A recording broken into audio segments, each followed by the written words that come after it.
Today I'm going to show you how to set up the Epson SureColor T-Series printer. Next to me is the Epson SureColor T7000. It's a 44-inch printer, but we also have a T3000 and a T5000, which are both a 24-inch and a 36-inch model. The setup for those printers are identical to this model. The Epson SureColor T7000 weighs about 200 pounds and will be shipped on a pallet. When this arrives to your location, you'll most likely need a liftgate or a dock to unload this in. Before you begin, you want to make sure you have a roll of paper, as well as your Ethernet or USB cable, and 2 other people to assist you during the setup. So to begin, you want to remove the yellow banding straps, and then remove the clear plastic wrap from the printer.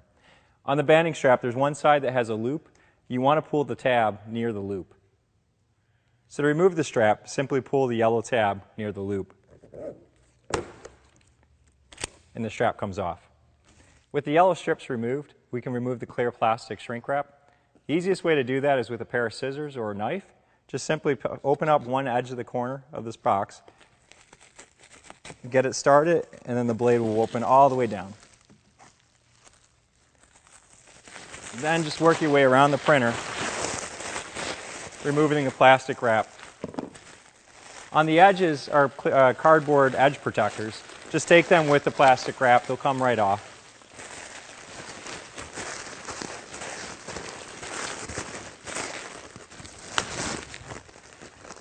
With the shrink wrap removed, all we have to do is just take the last 2 banding straps off. There's the first one, and there's the second one. The last piece to do is to remove the plastic box locks.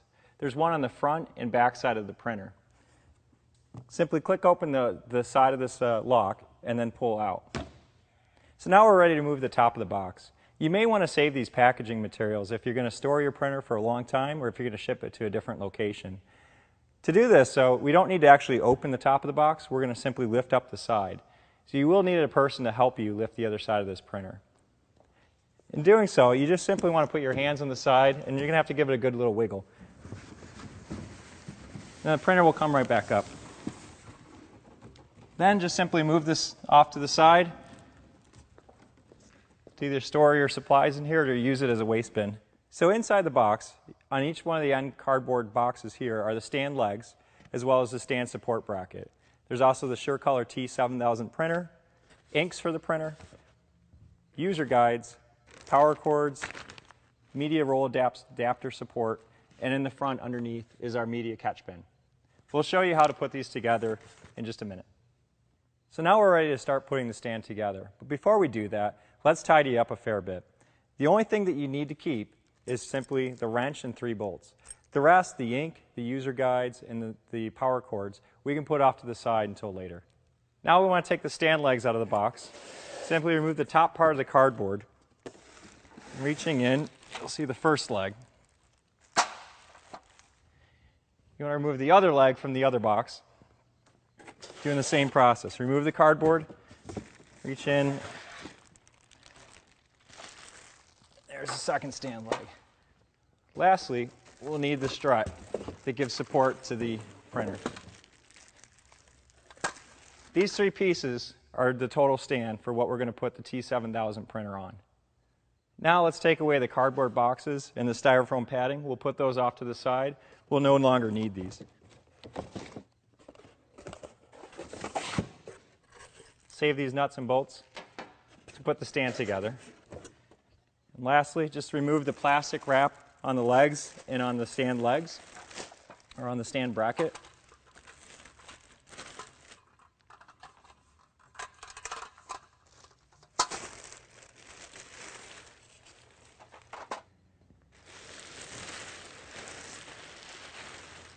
So to put the stands together, the stand leg has these 2 white marks. These are the outside of the leg. On the inside, there's a key marking that shows this is the right leg and this is the left leg. As well as on the bar that supports this, there's marks on the backside that show the right and the left. To insert this, simply just put in the metal blade into the opening on the stand leg and slide that in until it reaches the bottom. Next step is to take the metal wrench that's included with the printer and just tighten the bolts. There's 4 bolts, 2 on each side. It's about a quarter or half turn on each one. Just give it a quick tighten up. And repeat on the other side. And now that the stand's assembled, we want to make sure the front two casters are in the lock position. To do this, we simply want to take the switch and put it in the down position. Now that the stand's put together, you want to make sure the stand's facing forward. The way to tell is there's holes on the stand bracket. They'll be closer to the front side of the stand.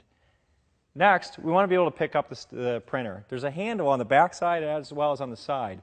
You'll need a person on each side of the printer, as well as it's also helpful to have another person position the stand underneath. So to pick this up, simply find the handles on both the back side and the side. And as we position it down, there's a bracket that helps align where the printer is going to be placed. Left side's in, and the right side's in.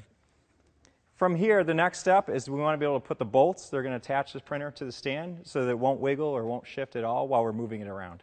Now that the printer is on top of the stand, we need to secure the printer to the stand using the 3 bolts that were included in the printer box. On the right side of the printer is 2 holes you can use the screws to attach the printer to. On the left side is 1 additional hole that will attach the printer to the stand.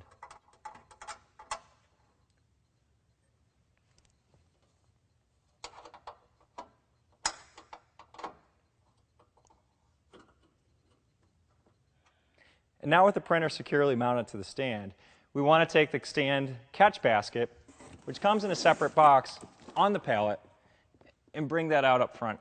We're going to put this together in just a moment, but before we do, we want to remove the pallet, get that out of the way, as well as begin taking away some of the packaging material.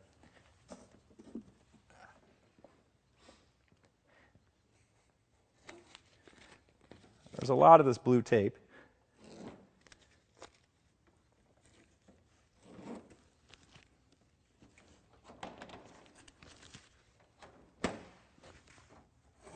Inside here, you'll need some scissors or a knife to open up the cardboard box. So inside the box, we have the print basket holder, the print basket arms, the print stacking arms, and there's 4 of those on the T7000. There'll be 3 on the T5000 and 2 on the T3000 series printer.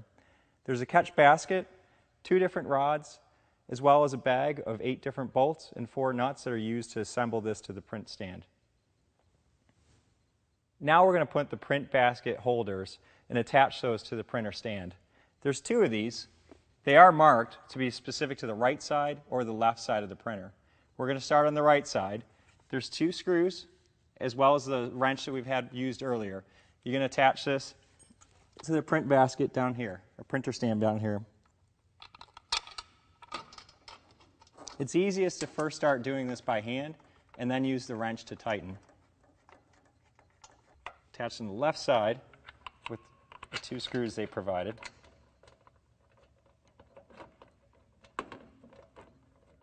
Now we're going to install the stacking arms onto the printer stand. There's 4 of these on the T7000. The part that you want to make sure you take note of is there's a small peg that needs to place into the hole onto the printer stand arm. To do this, use 2 hands. Simply lean it forward and get the peg to go into the hole. Then just let go, and the first one's done.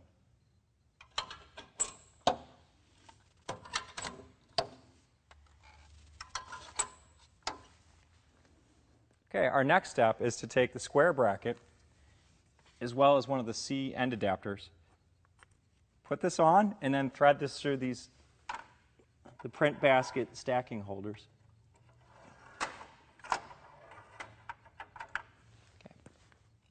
And do the same on the other side.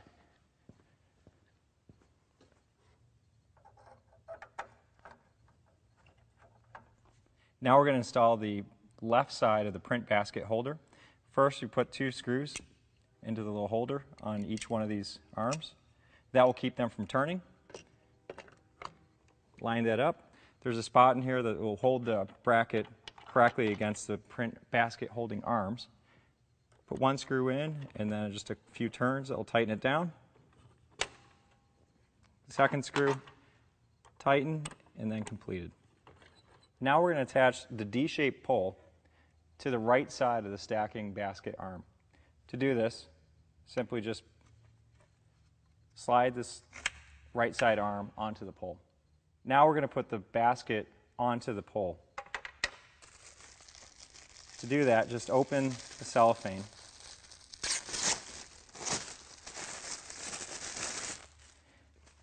The little bungees are the bottom side of the basket. There we go. Slide that out. And there's an easy way to tell. There's a small hole. This is the side that we want facing forward or facing down on towards the ground. Next, we're going to take this rod, the D-shaped rod, and begin pushing it through. Once completed, you should still have that D-shape or the small hole facing forward. Now we want to put the rod onto the left side holder. To do this, bring this arm forward until it's in an up position, and then simply slide on the pole, and then bring this back down to the normal middle position. Now we want to add the screws and the nuts. There's 2 screws left as well as 2 nuts. It's easy just to start with one, put one in the top,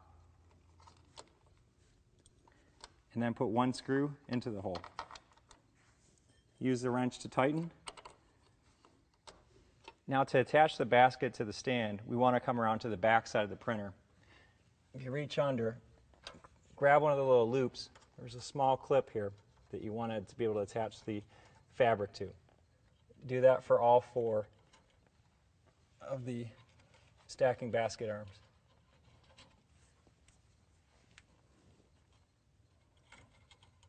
And then lastly, we want to take the small piece over here and attach that to the side edge of the printer. And repeat on the other side.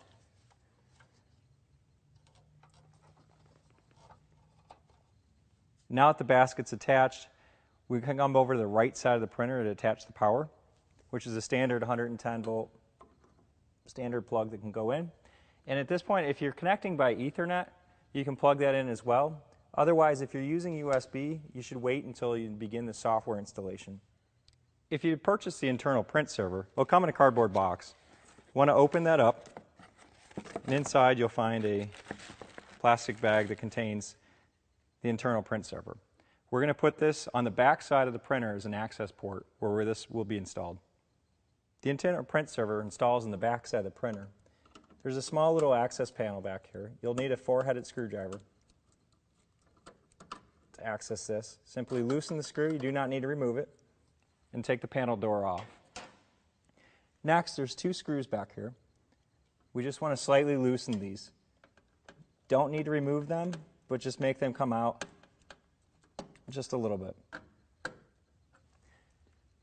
Next, we want to take our internal print server, connect it to the printer,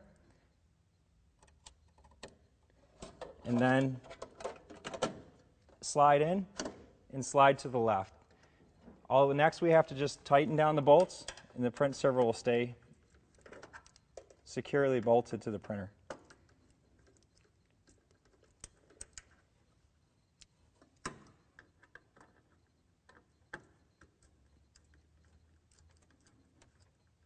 And lastly, just to put the access door back on, just want to start on the right side, push it in, and then tighten the screw.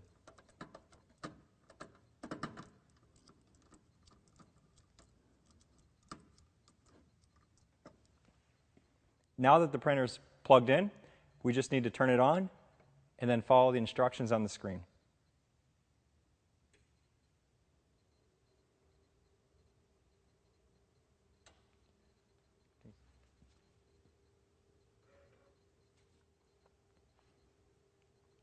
Now we'll want to choose the correct language. To use this, just use the directional pad on the control panel. Just press down for English and then OK. Next, it's going to ask us to set the date.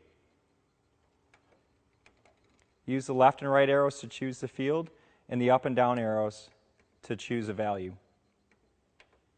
Okay. Last is to choose what unit of measure, if you prefer it to be in meters or in feet and inches. And now we just need to load the printer with ink. The printer is instructing us to open the ink bay door and to install the ink cartridges for the initial priming. To do that, simply open the door just below the control panel and let it lay down on the print stand. Now we just want to unbox each of the ink cartridges. There's a total of 5 of them. Simply just take them out of the bag. Want to give them a shake for about 5 seconds, just horizontally each way. And then if it's a pair of scissors is the easiest way to do it. You can't open them by hand, but a pair of scissors.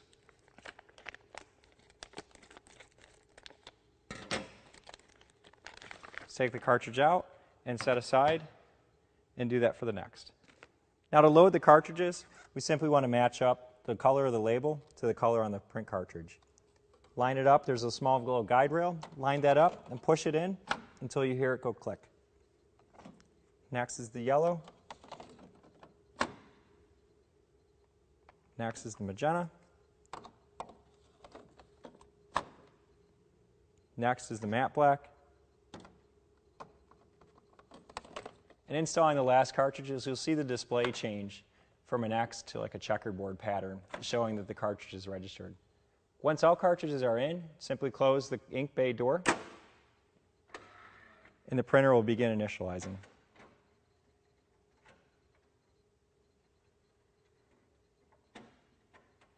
This will take approximately 20 minutes.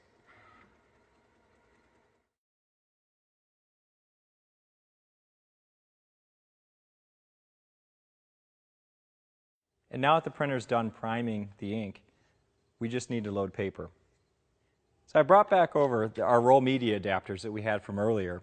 These roll media adapters will work with any 2-inch or 3-inch core media with a simple switch that we can go to turn it from a 2-inch adapter to a 3-inch adapter, which brings these flanges out. I'll be using a 2-inch roll of single weight matte paper, which will rest neatly on top of the printer.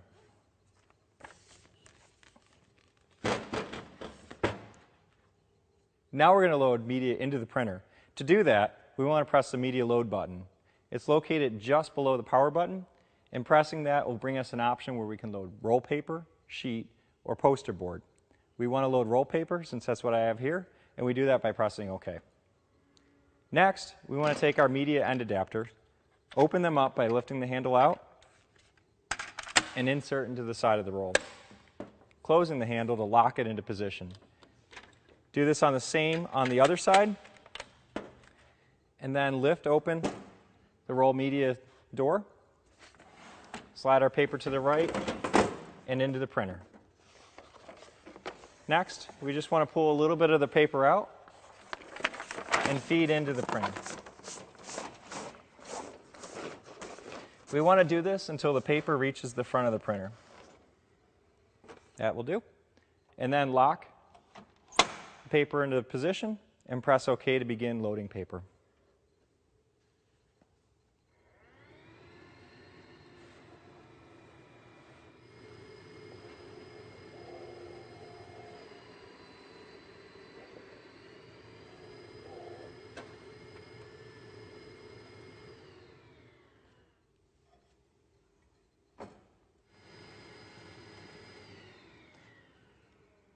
We need to choose the right type of paper type. The default setting comes up as plain paper, but we do want to change that. This is Epson single weight matte paper, so we're going to change that by pressing down and then selecting the paper type. In here it says Epson single weight matte paper is a matte paper, and it's the first one listed in the menu. We press OK, that chooses it with the checkbox in there, and we're going to press the back button several times until we get here and then press exit. Now the printer is loaded and ready to begin printing. Now that the printer has paper loaded in here, the first thing we want to do is a quick print nozzle check. What this will do is ensure that our print head is printing 100% perfectly. You do that by accessing the maintenance menu. It's the first button right above the LCD screen to the right. Pressing that brings up nozzle check as the first item in the menu. Press OK twice to begin printing a nozzle check pattern.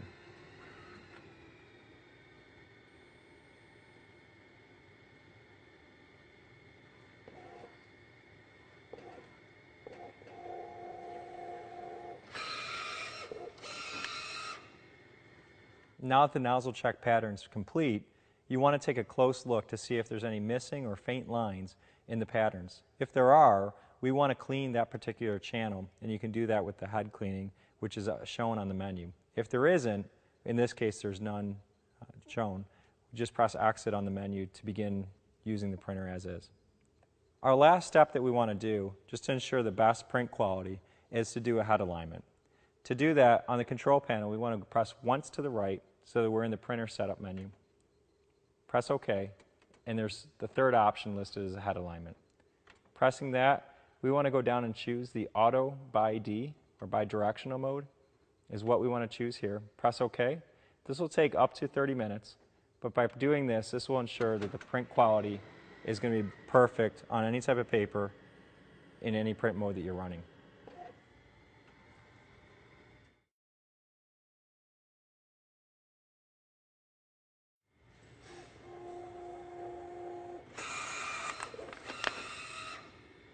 The printer completes an automatic head alignment. It actually measures the test patterns all by itself.